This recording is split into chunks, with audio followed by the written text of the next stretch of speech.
Dear students, last lecture में हमने पढ़ा dual input unbalanced output differential amplifier, जिसमें हमने वोल्टेज गेन कैलकुलेट किया। आज के इस लेक्चर में हम देखेंगे single input unbalanced output and single input balanced output differential amplifier, और इन दोनों का हम वोल्टेज गेन कैलकुलेट करेंगे। So without the further delay let's start.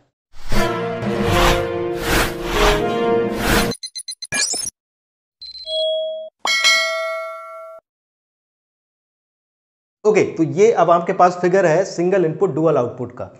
देखिए, आज हम यहां दोनों single input balanced output and single input unbalanced output दोनों ही कवर करने वाले हैं। एक छोटा सा चेंज होता है, तो आपको दोनों ही के लिए मैं अलग अलग उसको टाइम नहीं देने वाला है ना, जबकि आप एक अगर कर लेंगे तो दूसरा तो ऑलरेडी हो ही जाएगा। तो बस एक छोटा सा चेंज है, वो क्या करना है वो मैं आपको यहीं पे बता दूंगा। तो बैलेंस्ड आउटपुट के केस में ये जो सर्किट होता है वो इस तरीके से होता है। देखिए, मैंने जो डीसी सप्लाई है वो हटा दिया, क्योंकि मैं इसका एसी इक्विवेलेंट सर्किट बनाने वाला हूं, तो वहां पर डीसी ग्राउंड हो जाता है।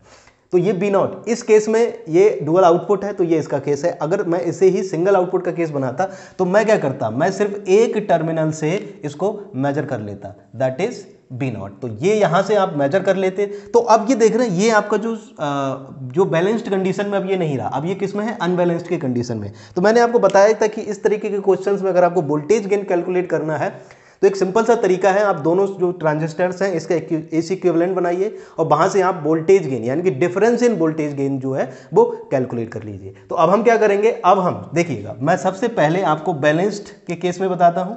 जब बैलेंस्ड के केस में हम को क्लियर हो जाएगा तो अनबैलेंस्ड के केस में भी हमें क्लियर हो जाएगा। तो हम इसका एसी इक्विवेलेंट मॉडल बनाते हैं और वोल्टेज गेन कैलकुलेट करते हैं।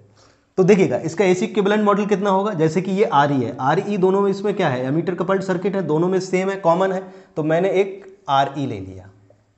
देखिएगा, आर ई इक्विवेलेंट मॉडल जब हम बनाते हैं तो यहां पर और यहां पर जो डायनामिक रेजिस्टेंस है वो अपीयर हो जाती है, मैं आपको बता चुका हूं। तो ये एक आर ई, ये आर ई, दोनों आपने सेम वैल्यू की, एमीटर कपल्ड है तो दोनों ही सेम वैल्यू की होंगी। यहां से अगर आप देखें तो इस केस में देखिएगा, ये क्या है, सिंगल आउटपुट का ये जो केस है ये सिंगल इनपुट का केस है। तो ये इनपुट तो आपकी हो गई, तो इसे मैंने क्या कर दिया है, ग्राउंड कर दिया है, तो इसे ग्राउंड कर देंगे। यहां से अगर मैं देखूं तो आउटपुट जो है एक टर्मिनल की, जैसे मैंने इसे सपोज कीजिए B02 ले लिया, तो B02 RC, this is your RC, और यहां से जो आउटपुट है दैट इज B02। इस तरीके से देखिए, करंट की डायरेक्शन अभी क्या होगी वो हम अभी चेक कर लेंगे। अभी मैंने लिख लिया है B02। तो ये पोर्शन कंप्लीट हुआ। इस पोर्शन की मैं बात करूं तो यहां पर एक रेजिस्टेंस, एक सप्लाई, तो ये Bin1, दिस इज Rin1, और यहां से एक रेजिस्टेंस RC जिसके अक्रॉस मैंने ले लिया B01 है। ये कितना है, B01 इस केस में, इस आरसी के क्रॉस वोल्टेज। तो ये बेसिकली आपका हो गया। देखिएगा, इसमें अगर मैं करंट की बात करूं, जैसे मैं इसे ले लगता हूं IB1, क्योंकि सिंगल सोर्स है, यहां से करंट निकलेगी, तो this is IB1, this is IE1, this is IE2, क्योंकि इस डायरेक्शन में इसलिए जाएगी क्योंकि ये सिंगल सोर्स है, तो ये सभी को प्रोवाइड करेगा। इसको कितना मिलेगा, IE। अब इस IE की वैल्यू की आप बात करेंगे तो कितना होगा, देखिएगा, टोटल करंट IE1 है, अगर IE1 में से IE2 को माइनस कर दिया जाए तो ये करंट मिल जाएगी, तो इसकी जो वैल्यू होगी that is IE1 minus IE2, ये हो गया। बाकी रिमेनिंग ये हो गया। यहां पे जो करंट होगी दैट इज योर IC2, ये करंट IC2 होगी। यहां से अगर मैं बात करूं तो ये करंट कितनी होगी, IC1।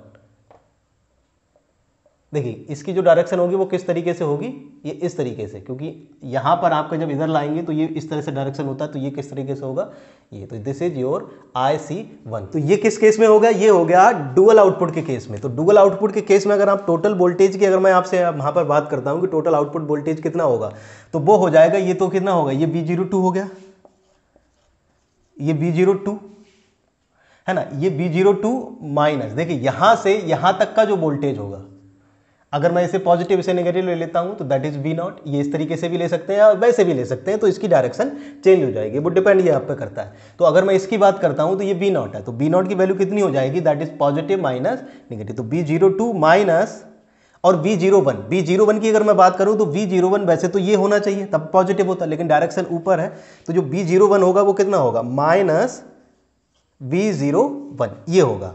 तो इसे मैं लिख सकता हूं B02 प्लस B01, ये जो वैल्यू है ये V0 की। अब आपको क्या करना है, आपको V02 और V01 कैलकुलेट करना है और आपको इस इक्वेशन में पुट कर देना है, आपको टोटल V0 मिल जाएगा डुअल आउटपुट के केस में।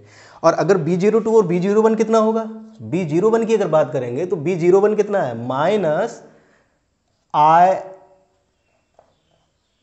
IC1RC और V02 कितना है, IC2RC।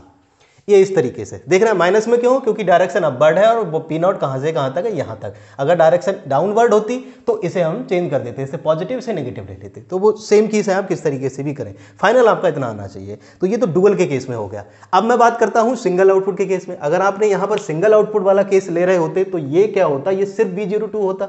ये वाला जो कॉन्सेप्ट यहां से जो B01 कैलकुलेट, RC तो होता, लेकिन जो B01 और IC1 का जो कॉन्सेप्ट था उसको हम रिमूव कर देते। अब हमारे पास उस केस में जो आउटपुट होता सिंगल के केस में, तो सिंगल के केस में इसमें जो आउटपुट होता वो कितना होता, तो B02 is equal to IC2RC।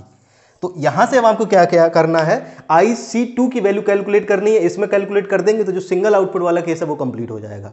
यहां पे अब आपको क्या करना है, IC1 और IC2 इन दोनों की वैल्यू को कैलकुलेट करना है। तो वहां से V01 और V02 आप फाइंड कर लेंगे और जब V01 और V02 आपको फाइंड हो जाएगा उनको यहां ऐड कर देंगे तो आपको टोटल V0 मिल जाएगा। तो ये बेसिकली दोनों ही अब आपकी कंप्लीट हो जाएंगे। IC2 की मैं बात करूं तो मुझे पता है IB लेस होता है, मिनिमम होता है, तो IC2 नियर बाई इक्वल होता है IE के। तो IC1 IE1 के और IC2 और IE2 के इक्वल हो जाएगा। तो यहाँ बेसिकली हम किसकी वैल्यू कैलकुलेट करेंगे, यहाँ पर इस इक्वेशन को हम देखें तो IE2 लिख सकते हैं और IC1 और IC2 के प्लेस पे भी IE1 और IE2 आ जाएगा। तो हमें IE1 और IE2 की वैल्यू कैलकुलेट करनी है। कैसे कैलकुलेट करनी है, AC इक्विवेलेंट मॉडल बना हुआ है, KVL अप्लाई करेंगे और वहां से कैलकुलेट कर लेंगे, जिसमें क्रैमर रूल लगता है जो हमने लास्ट लेक्चर में सीखा था।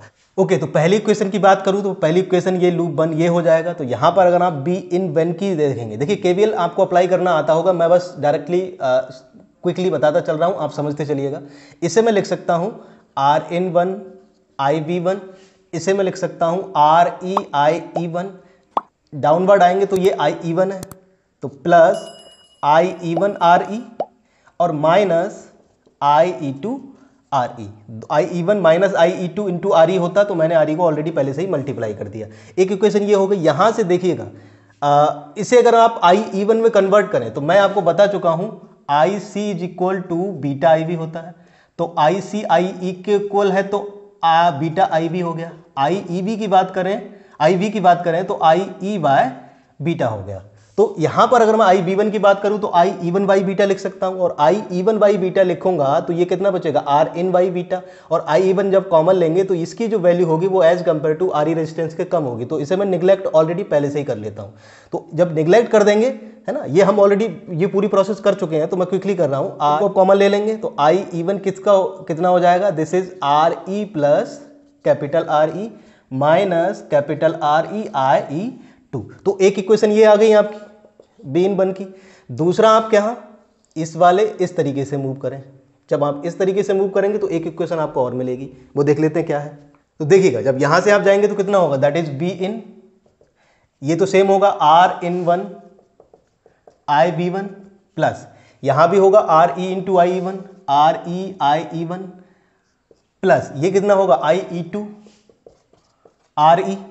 और यहां से जब आप ग्राउंड आएंगे तो आपको कुछ नहीं मिलेगा। तो B1 जो सेकंड इक्वेशन होगी वो कितनी, देखिए ये कैंसिल हो जाएगा, तो ऑलरेडी कर दे रहे हैं जब आप IB की वैल्यू को पुट करेंगे। तो this is RE IE1 plus and this is RE IE2। तो एक इक्वेशन तो सॉरी इसे 2 ले लेते हैं और ये इक्वेशन आपकी 1 हो गई। तो ये 2 इक्वेशन अब आपकी हो गई। अब यहां से आप IE1 और IE2 की वैल्यू को कैलकुलेट कर लीजिए with the help of Cramer's rule, और जो फॉर्मूले आपको बताए थे उसमें पुट कर दीजिए। क्विकली कर लेते हैं।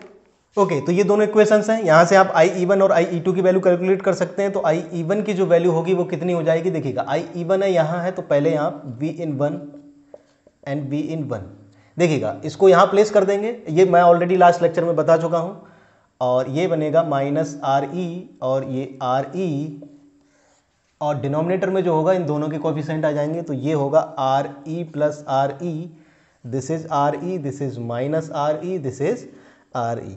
इसे जब आप सॉल्व करेंगे तो ये आपको कितना बनेगा, देखिएगा B1 RE माइनस और माइनस प्लस ये हो जाएगा, लिख लेते हैं B1 तो B in one already common ले लेंगे क्योंकि दोनों के केस में आएगा, तो ये होगा आर ई माइनस माइनस और माइनस ये प्लस हो जाएगा और आर ई, ये हो गया न्यूमरेटर में। डिनोमिनेटर की अगर मैं बात करूं तो ये इससे मल्टीप्लाई होगा और ये इससे मल्टीप्लाई होगा, तो इसे लिखेंगे R E plus R E minus और minus plus R E and capital R E, ये हो गया। यहां से देखेंगे तो R E square and capital R E के साथ ये मल्टीप्लाई होगा, तो आर ई जब इस दोनों के साथ मल्टीप्लाई होगा तो 2 times R E into R E हो जाएगा, और आर ई स्क्वायर ये मिनिमम वैल्यू होगी तो उसे हम निग्लेक्ट कर सकते हैं, तो ये बनेगा B in one are E plus capital R E divided by are E square minimum होगा तो ये हो जाएगा 2 times R E into are E. ये किसकी वैल्यू आ गई? ये आ गई आई ई वन की वैल्यू। ऐसे ही आई ई टू की वैल्यू कैलकुलेट कर लेंगे, कर लेते हैं। तो देखिएगा आई ई टू की वैल्यू को जब आपको कैलकुलेट करना है तो सिंपल सा क्या चेंज करना पड़ेगा, यहां पर आप लिखेंगे R E plus R E, यहां आ जाएगा आर ई और V in one and V in one, ये आई ई टू की वैल्यू के लिए हो जाएगा। इसको सॉल्व कर लेते हैं। देखिए तो आई ई टू की वैल्यू कितनी होगी, ये हो जाएगी are E plus R E B in one minus R E V in one divided by denominator में कितना होगा, ये सेम केस जो उसमें आया है that is 2 times R E into R E, same बचेगा। देखिएगा यहां से अगर मैं देखूं तो B in one are E के अंदर मल्टीप्लाई होगा और ये कैंसिल हो जाएंगे, तो न्यूमरेटर में होगा are E B in one divided by 2 times R E into are E. तो देखिएगा ये कैंसिल हो गया, तो ये बना B in one by 2 times R E. देखिएगा इसको भी मैं क्या कर सकता हूं, इसको भी थोड़ा सा चेंज कर सकता हूं। आई इवन की वैल्यू को अगर और मॉडिफाइड करना है, देखिएगा are E plus R E small होता है इसके कंपैरिजन में, जब आर ई स्मॉल होता है तो इसे निग्लेक्ट कर सकते हैं और आर ई जो है वो इससे कैंसिल आउट हो जाएगा, तो ये भी बनेगा B in one by 2 R E. तो ये बेसिकली आई इवन की वैल्यू आ गई, ये बेसिकली किसकी वैल्यू आ गई, आई ई टू की वैल्यू आ गई। अब आपको I even I E to पता है, अब आपको जो कैलकुलेट करना है आप वो कर सकते हैं, किसी का भी वोल्टेज गेन कर लेते हैं। डुअल आउटपुट के केस में कितना था, B not is equal to R C I even और I E to, I even ये है और आई ई टू ये है, दोनों को ऐड हो जाएगा तो देखिएगा कितना होगा, B in one by 2 R E plus B in one by 2 R E, तो ये कितना होगा 2 आर ई और 2 आर ई, ये 1/2 है 1/2 है, तो ये आर ई हो जाएगा, तो that is R C by R E B in one that is B not. तो ये आपका वोल्टेज गेन आ गया, B not divided by B in, voltage difference यही होगा, क्यों, क्योंकि इस केस में सिंगल इनपुट है, तो सिंगल इनपुट है तो एक इनपुट होगा, तो डिफरेंस का तो केस ही नहीं है, तो B not by B in one that is R C by R E. ये डुअल आउटपुट के केस में ये आता है। अब अगर मैं आपसे पूछूं कि सिंगल के केस में कितना होगा, तो सिंगल के केस में जो वी नॉट होता है वो होता है are C I E to, तो एक दोनों ही जो करंट्स है वो सेम है, तो एक करंट को ले लो आप, एक को ले लेंगे तो R C B in one by 2 R E, तो बी इन वन इस साइड आ जाएगा, तो यहां पे जो गेन होगा दैट इज वो कितना होगा R C by 2 R E, और यही आता है। तो ये किस केस में है, बैलेंस्ड के केस में, ये किस केस में है, अनबैलेंस्ड के केस में। देखिए तो दोनों का गेन अब आपको मिल चुका है। इनपुट रेजिस्टेंस आउटपुट रेजिस्टेंस जो होती हैं वो सेम होती हैं, जैसे कि हम पहले कैलकुलेट कर चुके हैं, तो उनके बारे में हम कैलकुलेट नहीं करते हैं। अब बढ़ते हैं आज की होमवर्क प्रॉब्लम की तरफ।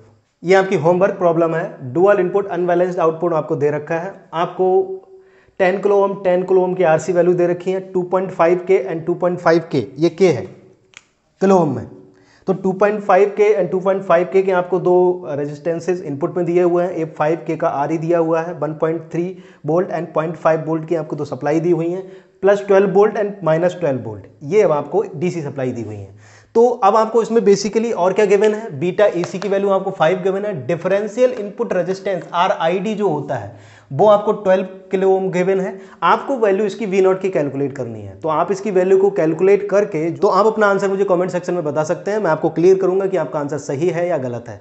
तो आज के लिए इतना ही, see you in the next one.